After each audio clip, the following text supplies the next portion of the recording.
Almost everyone carries a fear that isn't theirs.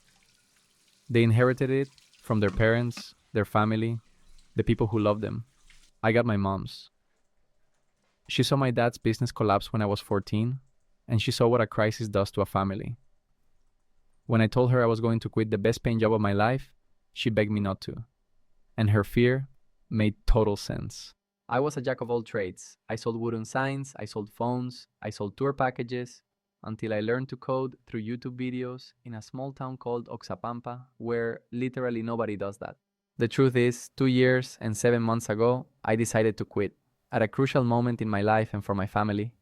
And honestly, things haven't gone badly. We've built an amazing software development agency with amazing people, and yeah, we're on the path to keep growing. I'm James Abad. I have a software development agency here in Oxapampa, Peru. Follow me on this journey to see our day-to-day from here in the province, having clients, not specifically in LATAM, but clients in the US and Europe.